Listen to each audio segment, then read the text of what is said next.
tere! Täna on 24. november. Alustame uudistega. Räägime täna G5-st. Käisin uurimas, mis toimub. Ja nüüd ma olen siin koos meie kooli G5 esindajaga Michelle Mitt. Räägi, mis toimub G5 detsembrikuus. G5 toimub detsembris esimene malevõistlus. See toimub 10. detsembril kell 12 Gustav Adolfi gümnaasiumis.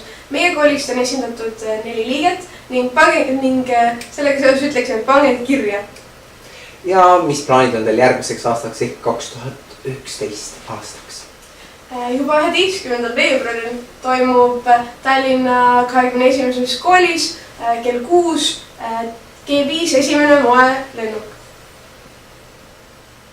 Nii et võtke osa. Nüüd aga horoskoop Kaidilt. Jää. Ees ootavad tumedad ajad, kuid nagu öeldakse, aeg parandab kõik haavad. Kus mul läheb? Sõim vahest võib ka vastuvoolu liikumisest kasu olla, sest seda tehes võib kellelegi silma jääda. Nice. Kaksikud. Rahaliselt on see nädal kohutav. Võite kaotada suurel hulgal raha. Seega hoidke kasiinodest eemal. Vähk. Järgnev nädal tuleb rõõmurohke. Jagage oma rõõmuga teid ümbritsevate inimestega. Lõvi. Teie elu on põnev ja seikluste rohke. Kuni nädala lõpus jõuab teieni suur krahh. Veitsi. Kaine mõistuse stabiilsus tuleb kasuks, sest eesootav ei ole meeldiv. Kaalud. Intellektuaalne töö on soodustatud ning selle tagajärjed sõltuvad teie töö põhjalikkusest. Skorpion. Olge edasi keskendunud ja sihikindel ning te leiate end üsna meeldivast olukorrast. Ambur.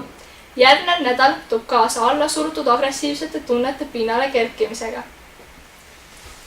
Kaljukits. See nädal toob kaasa õnne nii tera kui tööelus. Veevalaja. Nädala lõpp eeldab teid tugevust, et suudaksite muutusi säilitada. Jälle nägemiseni! Värsketest spordisündmustest edastab teile kokkuvõtte Argo. Tervist teilegi! Nüüd üle pika aja alustab spordirubriik uuesti oma tavapärast programmi igal kolmapäeval uudiste saates. Täna on kavas rääkida Tallinna koolinoorte korvpalli meistrivõistlustest ja üleüldse see teema kokku võtta, sest meie kooli gümnaasiumi võistkonna jaoks on see läbi.